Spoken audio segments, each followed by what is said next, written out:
broadcast is a special focus on prayer for Jerusalem. Albert Veksler, the leader of the Jerusalem Prayer Breakfast, joins me today from Jerusalem with a call to prayer. I had supper recently with Albert and his beautiful wife here in Dallas, and it was before the terrifying events of October 7th that awakened us to pray for Jerusalem.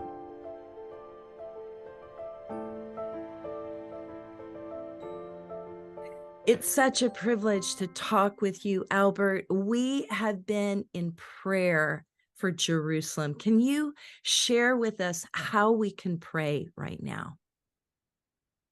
Well, thank you, Sue. First of all, I think it's first and foremost a spiritual battle.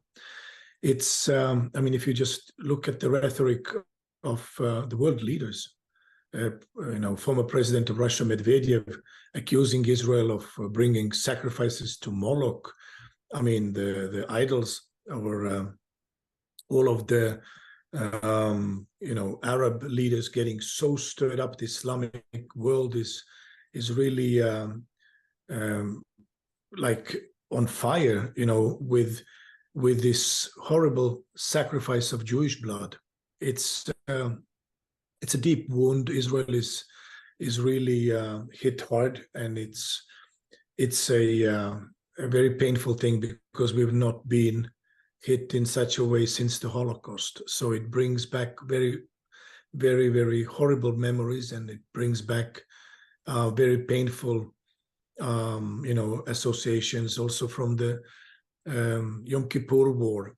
It doesn't matter that we've been hit in such a way. Israel will rise. Israel will win. I'm 100% sure of that. But right now we are in the midst of it, and so this is the moment that we need to pray for the nation of Israel.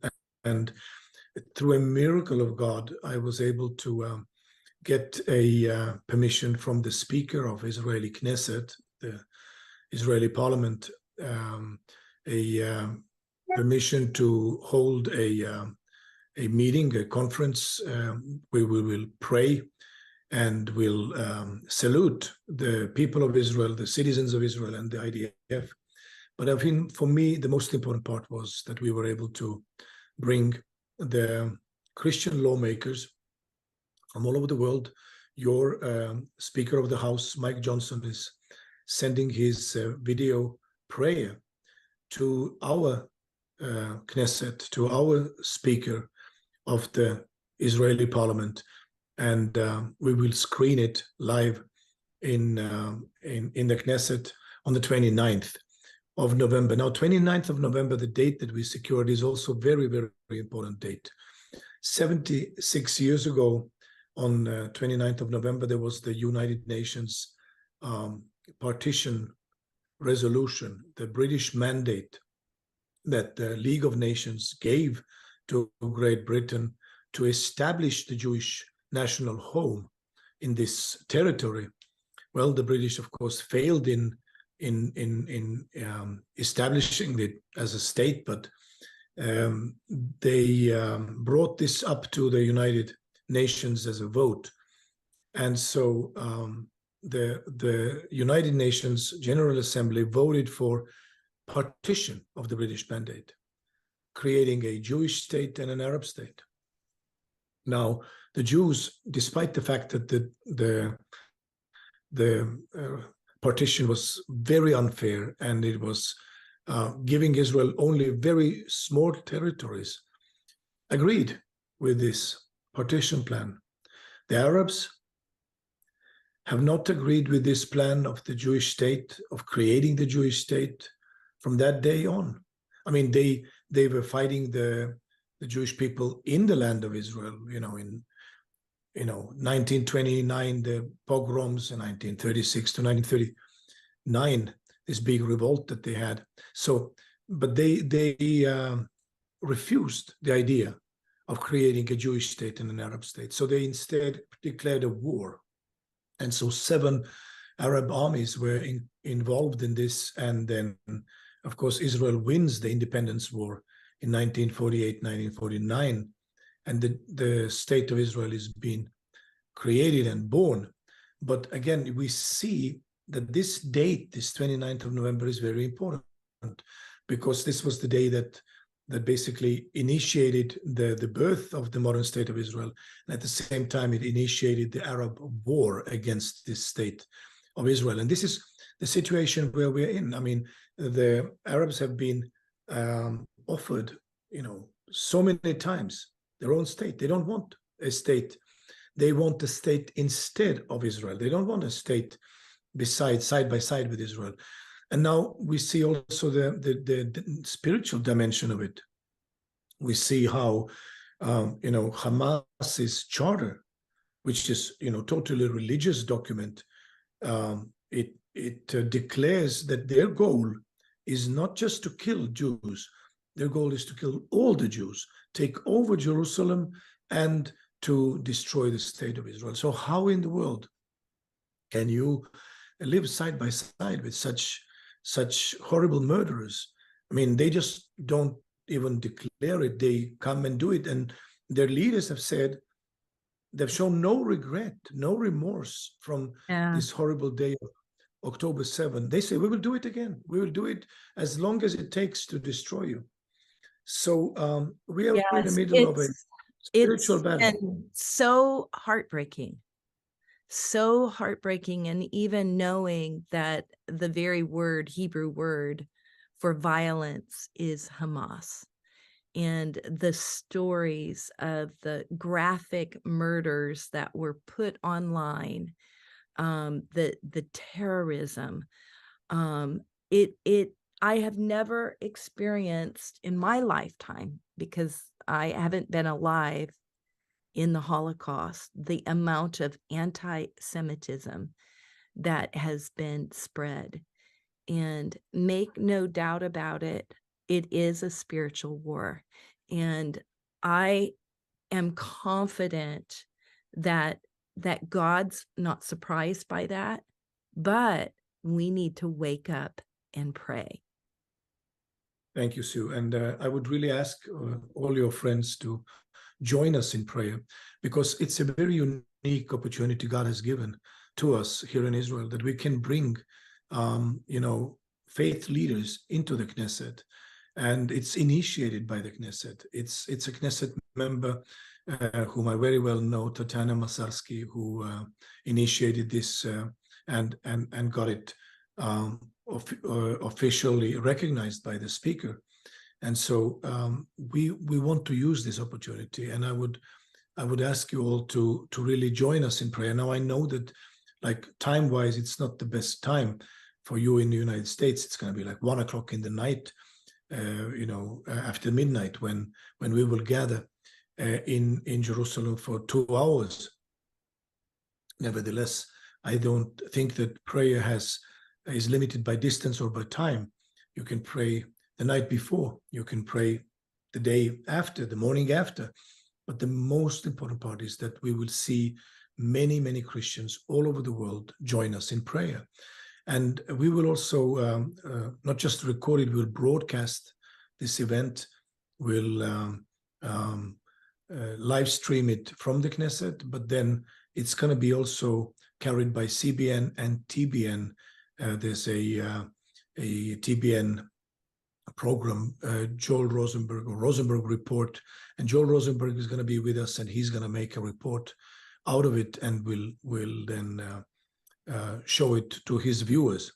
But again, for me, it is a very, very important time. Israel is going through a major emotional roller coaster. I mean, we have this 4th day of hostage release. We just had the news break that the hostages were on Israeli territory. Now they are free. Again, we still have more than 200 people kept in the dungeons of Hamas. And of course, we know, Bible says in Isaiah 49, the prophet asks, can the captives of the mighty be set free? And God answers, yes, the captives of the mighty will be set free. And he says, I will contend with them who contend with you, and I will save your children. But this is what we need to see. And at the same time, we see also a great unity inside Israel. We see, I mean, we just came back from the army base where our son is. We were bringing some tactical gear, some new helmets for them, and bags and all what they need. And we see how many Israeli families are helping. There was like a food, what do you call it, a stand, and the guy who was running it, he said, "This is my 42nd day. I'm here, and people are volunteering, and they are preparing food and serving food for our sons in the army base, because the army food is not necessarily the most tasty one. So they bring in the best food. They bring in the fruits. I mean, people, make donations. They donate their time. They donate their efforts." And it's something very, very beautiful we see in Israel right now. There's a lot of generosity and volunteering taking place. So this is something that is very, very heartwarming.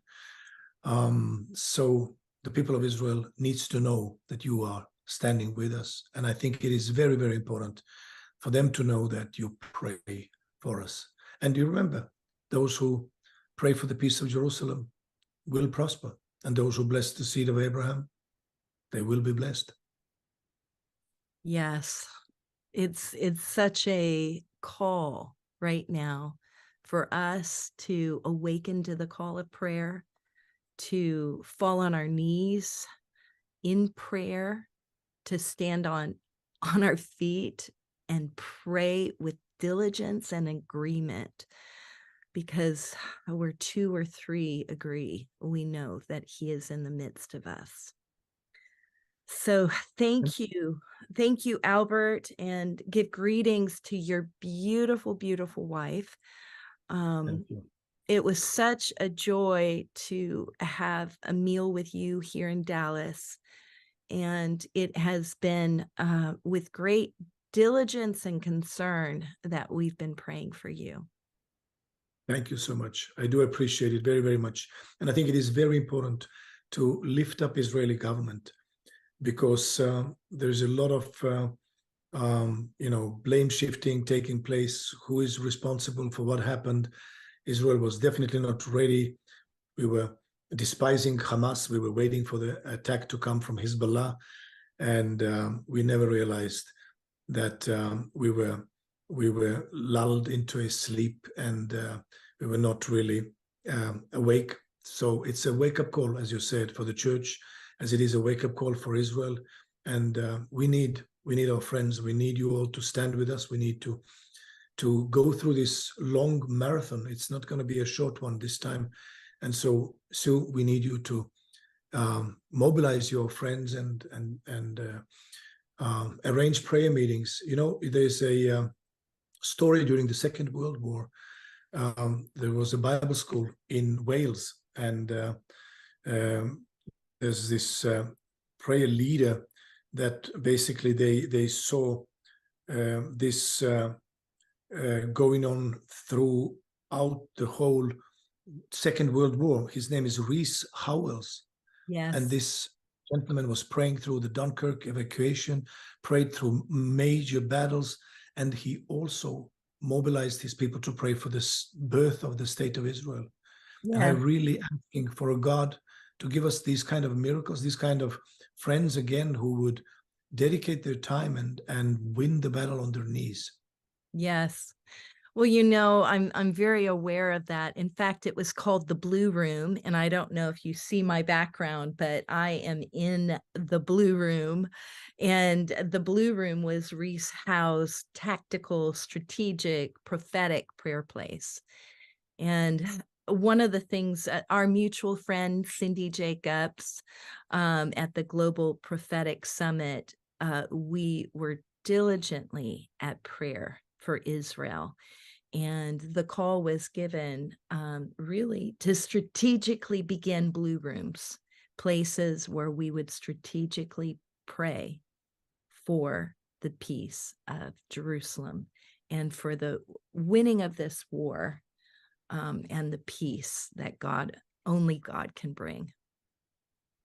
Thank you so much, Sue. Appreciate you. And we will place some links below. We'll air this both before and after. So if they want to stay up and pray, do you have a direct link that we can put below for them? Absolutely. Well, it's actually pretty easy to connect to this live stream. If our viewers are using the Facebook, then they could just follow our page. It's very simple, Jerusalem Prayer Breakfast, one word, and just follow us, or subscribes to our YouTube channel, also the same, Jerusalem Prayer Breakfast. You can find us easily. And we will, of course, generate a specific code of the meeting, and we will send it to you as we are preparing for the live broadcast itself. But that's the most simple way to subscribe and to follow, and then you will be alerted about the live stream starting. Well, thank you so much, Albert, and we will continue to pray with you and for you. Thank you, Sue. God bless you.